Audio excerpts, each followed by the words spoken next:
नमोऽस्तु रामाय सलक्ष्मणाय दिव्य च तस्यै जनकात्मजाय नमोऽस्तु रुद्रेन्द्र यमानिलेभ्यो नमोऽस्तु चन्द्राकर्मुदिगणभ्य तपस्ते जुमयं दिव्यं सर्वत्र परमं शुभं प्रणमामि सदाभक्त्यां गुरुं पशुपतिं शिवम्। हे संपूर्ण ब्रह्मांड के सभी धर्म के लोगों, सभी जाति के लोगों, पशु पक्षी जड़ चेतन सब के सब, जिसमें मेरे सिया राम जी का वास है, आप सबों के श्री चरण कमलों में, जो कि मेरे सिया राम ही हैं, मेरा प्रणाम है। आप सभी लोगों से, सभी धर्म वालों से यह निवेदन है कि वे अपने धर्म के अनुसार अपने ही ग्रंथों में विचरते हुए सामंजस्य बनाकर जीवन जिए, ताकि हमारे विश्व कल्याण की भावना जो हम में निहित है वह सफल हो सके। श्री रामचरितमानस इस कार्य में आपका मानव धर्म बनकर हमेशा आपका साथ देगा। इसलिए इसे सुने, इसके श्रवण से आपके घर में एक नई प्रकार की ऊर्जा आएगी। अब हम चलते हैं एक ऐसे प्रसंग की ओर जहाँ श्री हनुमान चालीसा की रचना की बात आती है। अकबर का साम्राज्य और हमारे सम्राट अकबर 13 वर्ष की अवस्था में जो भारत के तख्त पर विराजमान हुए, उन्हीं के शासनकाल में गोस्वामी तुलसीदास जी का प्रादुर्भाव हुआ। अकबर राजा थे, बस फिर क्या था, उनको गोस्वामी जी की श्री रामचरितमानस की रचना के बारे में और भगवान से प्रेम के बारे में पता चल गया। सम्राट अकबर ने गोस्वामी जी के पास खबर भिजवाया कि जाकर उनसे कहो गोस्वामी जी को कि क्यों नहीं, वे भगवान की चाकरी क्या करते हैं, मैं उनको कई एक सूबों का मालिक बना दूंगा, वे मेरे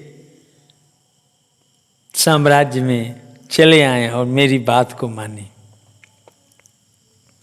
एक राजा की बात का अवहेलना कोई नहीं कर सकता, लेकिन गोस्वामी जी में वह दम था जिन्होंने सम्राट अकबर को पत्र लिखा कि चाहे कुछ भी हो जाए, मैं प्रभु श्री राम को नहीं छोड़ सकता।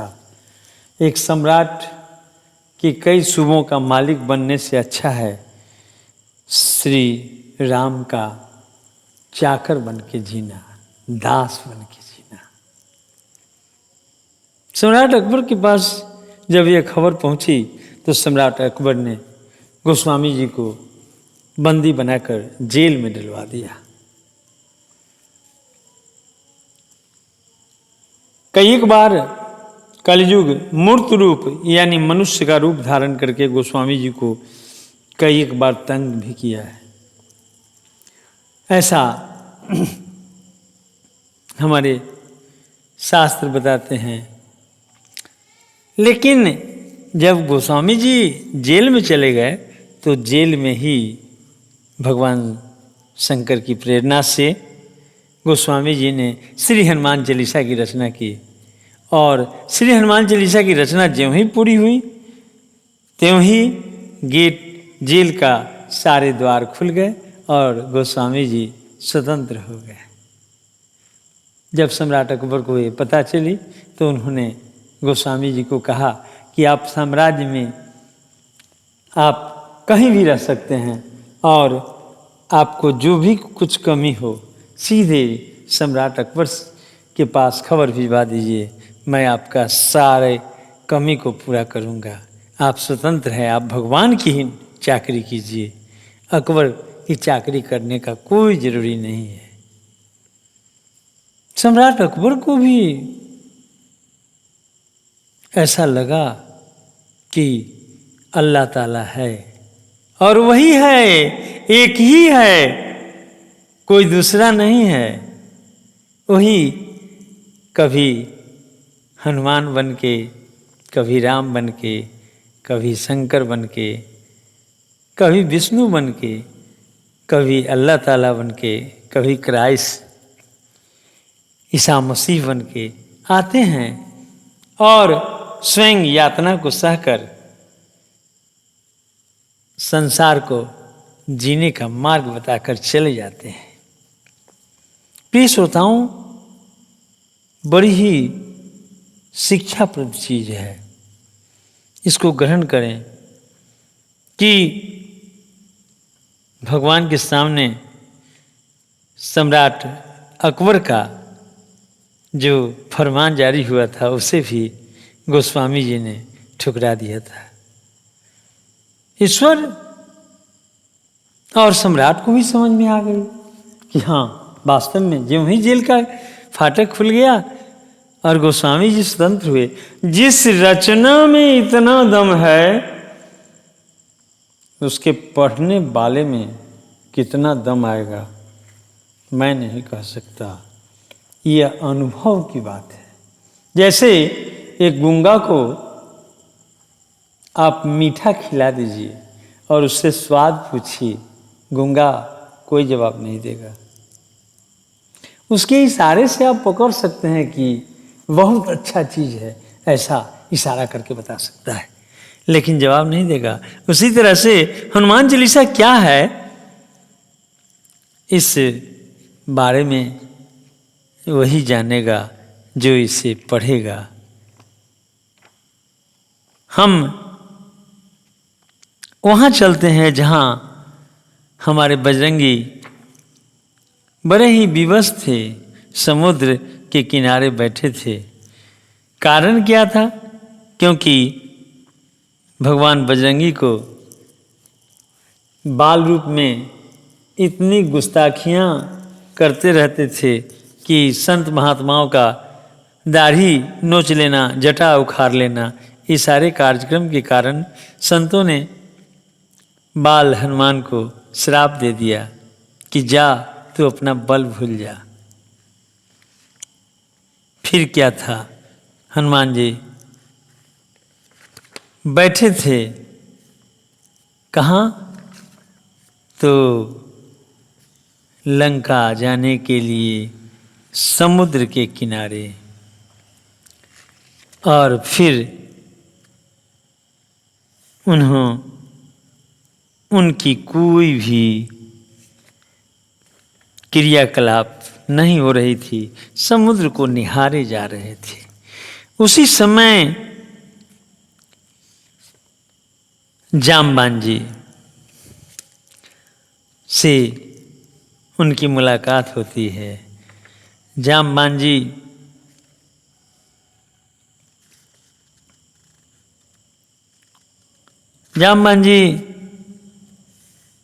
ने कहा, जो प्रसंग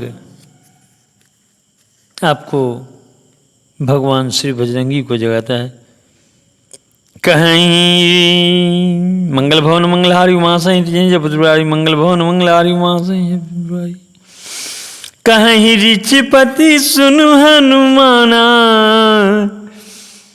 का चुप साधी रहु बलवाना, पवन तनय बल पवन समाना, बुद्धि विवेक विज्ञान निधाना। ऋक्षराज जामवान जी ने श्री हनुमान जी से कहा, हे हनुमान, हे बलवान, सुनो, तुमने यह क्या चुप साध रखी है? तुम पवन के पुत्र हो और बल में पवन के समान हो। तुम बुद्धि, विवेक और विज्ञान की खान हो। कवन सो काज कठिन जग माही, जो नहीं होई तात तो पाही। राम काज लगी तो अब तारा, सुनतई भयम पर्वताकारा। जगत में कौन सा कठिन काम है जो हे तात तुमसे न हो सके? श्री राम जी के कार्य के लिए ही तो तुम्हारा अवतार हुआ है। यह सुनते ही श्री हनुमान जी पर्वत के आकार के अत्यंत विशाल काय हो गए। कनक बरन तन तेज विराजा, मान हुआ पर गिरिन कर राजा। सिंहनाद करि बारहि बारा, लीलऊ नादम जल निधि खारा। उनका सोने का सरंग है, शरीर पर तेज सुशोभित है, मानो दूसरा पर्वतों का राजा सुमेरु हो। श्री हनुमान जी ने बार बार सिंहनाद करके कहा, मैं इस खारे समुद्र को खेल में ही लांघ सकता हूं। सहित सहाय रावण ही मारी, आनो यहाँ त्रिकूट पारी। जामवंत मैं पूछूं तो ही, उचित सिखावन दीजऊ मुही।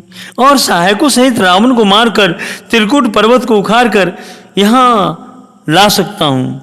हे जामान, मैं तुमसे पूछता हूँ, तुम मुझे उचित सीख देना कि मुझे क्या करना चाहिए।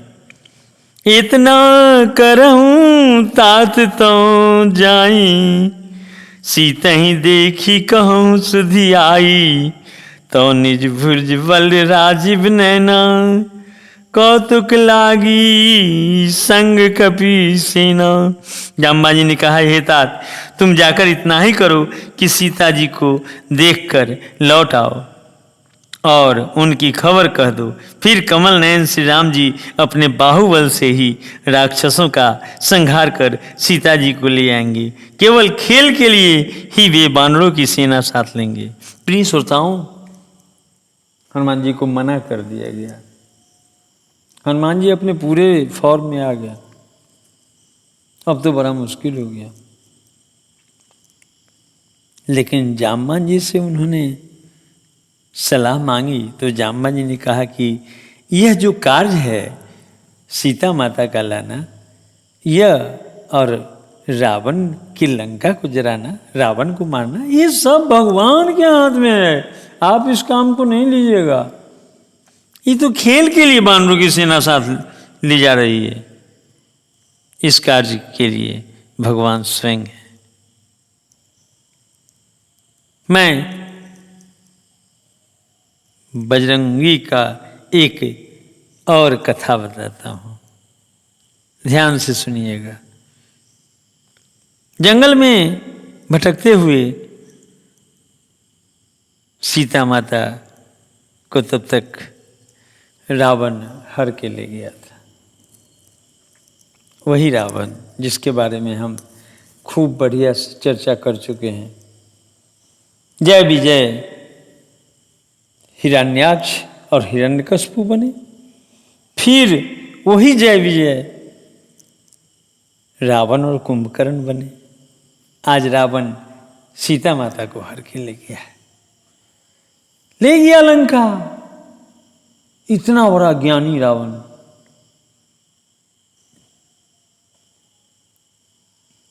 भगवान बजरंगी भगवान श्री राम और लक्ष्मण जी को कांधे पर लिए हुए जंगल से गुजर रहे थे।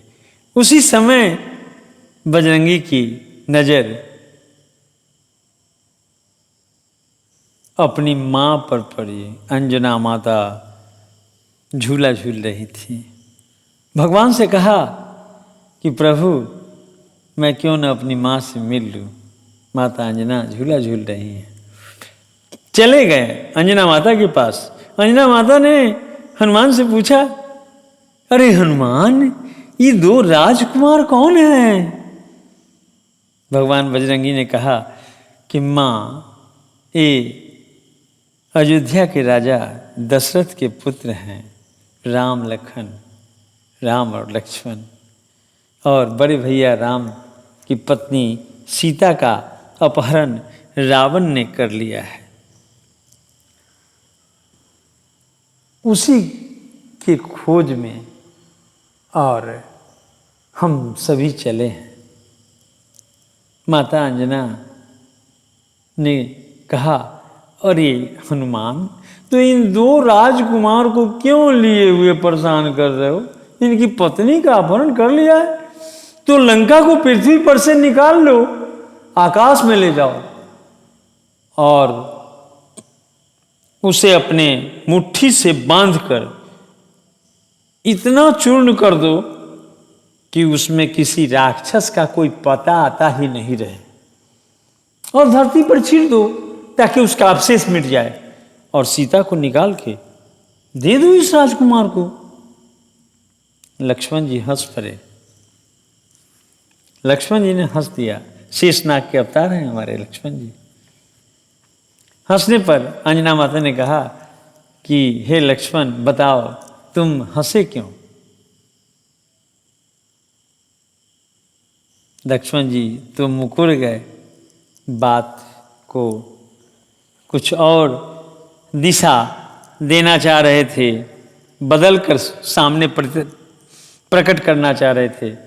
अंजना माता ने कहा कि नहीं लक्ष्मण, राम दोनों आप मेरे साथ चलिए। देखिए ये ऋषिमुख पर्वत है, जिस पर्वत के होने के कारण यहाँ रास्ता अवरुद्ध है। एक देश से दूसरे देश व्यक्ति नहीं जा सकता, कुछ भी नहीं जा सकता। लेकिन ध्यान से देखो लक्ष्मण, अंजना माता ने अपने स्तन की एक दूध की धारा मारी कि फिर पर्वत में एक देश से दूसरे देश जाने का छिद्र हो गया, रास्ता बन गई। माता अंजना ने कहा कि हे लक्ष्मण, जिसके एक दूध की धार में इतनी शक्ति है, सोचो कि हनुमान इस स्तन के अनेकों असंख्य दूध की धार पी चुका है, उसमें कितनी शक्ति होगी। प्रभु, हम आपकी शक्ति के बारे में अंजना माता से सुन रहे हैं, और मैं तो आपका भक्त हूँ, इसलिए जानता हूँ कि जिसका नहीं लगे अनुमान वही है हनुमान। और हम चलते हैं आज फिर कभी बजरंगी की बात होगी। मेरे आराध्य भगवान शंकर के एकादश रुद्रावतार, मेरे आराध्य भगवान शंकर के एकादश रुद्रावतार, मेरे गुरु भगवान शंकर के एकादश रुद्रावतार प्रभु श्री बजरंगी हनुमान जी की बात फिर कभी होगी। अभी हम चलते हैं वहाँ जहाँ कुछ भगवान की चर्चा अजीबोगरीब छिड़ चुकी थी। गिरजा संत समागम समन लाभ कछुआन, बिनु हरि कृपा न होई सो गावहीं वेद पुराण। जय विधिनाथ होई मोरा करहु शिवी दास में तोरा, जय विधिनाथ होई मोरा करहु शिवी दास में तोरा। गिरजा संत समागम समन लाभ कछुआन, बिनु हरि कृपा न होई सो गावहीं वेद पुराण। हे गिरजे, भगवान शंकर कह रहे हैं कि हे गिरजे, संत समागम के समान दूसरा कोई लाभ नहीं है, पर वह संत समागम श्री हरि की कृपा के बिना नहीं हो सकता, ऐसा वेद और पुराण गाते हैं। जय विधिनाथ होई मोरा करहु शिवी दास में तोरा, जय विधिनाथ होई मोरा करहु शिवी दास में तोरा। कहूँ परम पुनीत इतिहासा, सुनत श्रवण छुटहि भव पासा। प्रणत कल्प तरु करुणा करुणा पुंजा, उपजई प्रीति राम पद कंजा। मैंने यह पवित्र इतिहास कहा जिसे कानों से सुनते ही भव पास संसार के बंधन छूट जाते हैं और शरणागतों को उनके इच्छानुसार फल देने वाले कल्प वृक्ष तथा दया के समूह श्री राम जी के चरण कमलों में प्रेम उत्पन्न होता है। मन क्रम वचन जनित अध जाई, सुनहि जे कथा श्रवण मन लाई। तीर्थाटन साधन समुदायी, जोग विराग ज्ञान निपुनाई। जो कान और मन लगाकर इस कथा को सुनते हैं उनके मन वचन और कर्म शरीर से उत्पन्न सब पाप नष्ट हो जाते हैं। मैं नहीं कह रहा, भगवान शंकर कह रहे हैं, जो पार्वती जी को सुना है और फिर गोस्वामी जी को प्रेरणा देकर सरस्वती जी को उनके लेखनी में प्रवेश करा के लिखवाए हैं, वही श्री रामचरितमानस से। तीर्थ यात्रा आदि बहुत से साधन, योग वैराग्य और ज्ञान में निपुणता, नाना क्रम व्रत, नाना कर्म धर्म व्रत दाना, संयम दम जप तप मख नाना। भूत दया द्विज गुरु सेवकाई, विद्या विनय विवेक बराई। अनेकों प्रकार के कर्म धर्म व्रत दान, अनेकों संयम दम जप तप और यज्ञ, प्राणियों पर दया, ब्राह्मण और गुरु की सेवा, विद्या विनय और विवेक की बड़ाई आदि। जहाँ लगी साधन वेद बखानी, सब कर फल हरि भक्ति भवानी। सो रघुनाथ भगति श्रुति गाई, राम कृपा काहू एक पाई। जहाँ तक वेदों ने साधन बतलाए हैं, हे भवानी हे पार्वती, उन सब का फल श्री हरि की भक्ति ही है। किंतु श्रुतियों में गाई हुई वह श्री रघुनाथ जी की भक्ति श्री राम जी की कृपा से किसी एक बिरले ने पाई है। जयमिनाथ होई तो मोरा करम सुबेगिदास में थोड़ा, जयमिनाथ होई तो मोरा करम सुबेगिदास में थोड़ा। मुनि दुर्लभ हरि भक्ति, नर पावहि बिनु प्रयास। जी यह कथा निरंतर सुनहि मानि विश्वास। जी यह कथा निरंतर सुनहि मानि विश्वास। किंतु जो मनुष्य विश्वास मानकर यह कथा निरंतर सुनते हैं, वे बिना ही परिश्रम उस मुनि दुर्लभ हरि भक्ति को प्राप्त कर लेते हैं। मैं नहीं कह रहा, भगवान शंकर कहते हैं पार्वती जी से। जय विधिनाथ हो इत मोरा करम सुबेगिदास में तोरा, जय विधिनाथ हो इत मोरा करम सुबेगिदास में तोरा। सोई सर्वज्ञ गुणी सोई ज्ञाता, सोई महिमंडित पंडित दाता। धर्म परायण सोई कुल त्राता, राम चरण जाकर मन राता। जिसका मन श्री रामचंद्र जी के चरणों में अनुरक्त है, वही सर्वज्ञ सब कुछ जानने वाला है, वही गुणी है, वही ज्ञानी है, वही पृथ्वी का भूषण पंडित और दानी है, वही धर्मपरायण है और वही कुल का रक्षक है। जिसका मन श्री राम जी के चरणों में अनुरक्त हो गया है। भगवान शंकर कहते हैं पार्वती से, नीति निपुण सोई परम सयाना। श्रुति सिद्धांत नीक ते जाना। सोई कवि कोविद सोई रणधीरा। जो छल छारी भयई रघुवीरा। जो छल छोड़कर, ध्यान रहे, छल भगवान को प्रिय नहीं है। भगवान श्री राम को छल प्रिय नहीं है। अगर नहीं है तो नहीं है। ऐसा अगर छल रखने वाला व्यक्ति भजेगा नहीं, कुछ नहीं। छल छोड़कर जिसके पास जाएं उसको पहले जाने कि वह क्या चाहता है। जो छल छोड़कर श्री रघुवीर का भजन करता है वही नीति में निपुण है, वही परम बुद्धिमान है, उसी ने वेद के सिद्धांतों को भली भांति जाना है, वही कवि, वही विद्वान तथा वही रणधीर है। धन्य देश सो जहाँ सुरसरी, धन्य नारी पतिव्रत अनुसरी, धन्य सो भूप नीति जो करई, धन्य सो द्विज निज धर्म न टरई। ध्यान से सुनिए। वह देश धन्य है जहाँ श्री गंगा जी बहती हैं। वह स्त्री धन्य है जो पतिव्रत धर्म का पालन करती हैं। वह राजा धन्य है जो न्याय करता है। वह ब्राह्मण धन्य है जो अपने धर्म से नहीं डिगता। सो धन धन्य प्रथम गति जाकी, धन्य पुण्य रत मति सोई पाकी,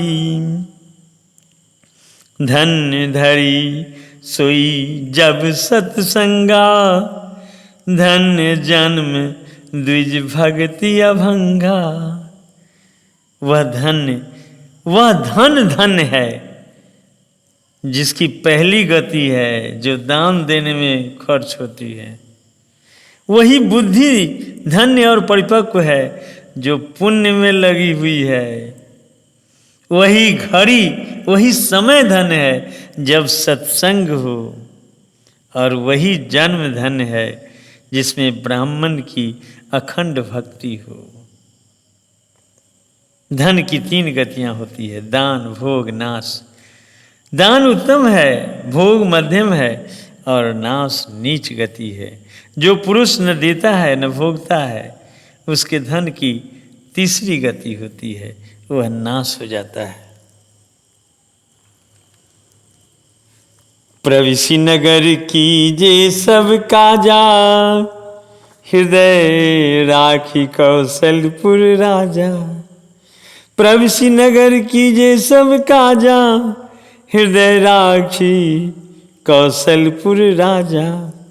कहते हैं कि ये जो मैं चौपाई को मैं बंधन बांध रहा हूँ, इससे अपने नगर में प्रवेश करने पर नगर में सुख शांति आ जाती है। अपने गांव में प्रवेश करने पर उस गांव में सुख शांति आ जाती है।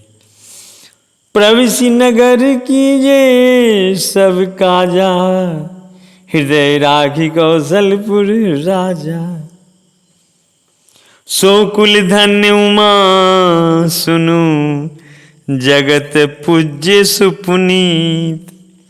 श्री रघुवीर परायण, जेहि नर उपज विनीत। हे उमा सुनो, वह कुल धन्य है, संसार हर के लिए पूज्य है और परम पवित्र है, जिसमें श्री रघुवीर परायण अनन्य राम भक्त विनम्र पुरुष उत्पन्न हो। प्रविशि नगर कीजे सब काजा, हृदय राखी कौशलपुर राजा। प्रविशि नगर कीजे सब काजा, हृदय राखी कौशलपुर राजा। कहना तो और कुछ है, लेकिन समय विदा ले रहा है। फिर हम अगले भाग के साथ मिलेंगे। हम यहीं आपसे विदा चाहते हैं। और प्रिय श्रोतागण, हम आपके मंगल कामना करते हैं। मैं तो आपको कुछ दे नहीं सकता क्योंकि मैं तो भक्त हूँ, मेरा मालिक तो भगवान है। भगवान से यही विनती करते हैं कि श्रोताओं को जब इतनी सद्बुद्धि दिए हैं कि वे इस श्री रामचरितमानस में लग गए हैं, तो उन्हें सुख शांति से रखें ताकि वे श्री रामचरितमानस का निरंतर श्रवण कर सकें। जय सिया राम। उनको, उनके लिए भी जय सिया राम जो सुन नहीं पा रहे हैं, उनके लिए भी जय सिया राम जो हमारे श्री रामचरितमानस में कभी स्पर्श भी नहीं कर पाएंगे, क्योंकि सब तो सिया राम के स्वरूप ही हैं। इसलिए भगवान पूरे विश्व का कल्याण करें, सारे प्रजातियों का कल्याण करें, यही मेरी मंगल कामना है। जय सिया राम। फिर मिलते हैं दूसरे भाग के साथ।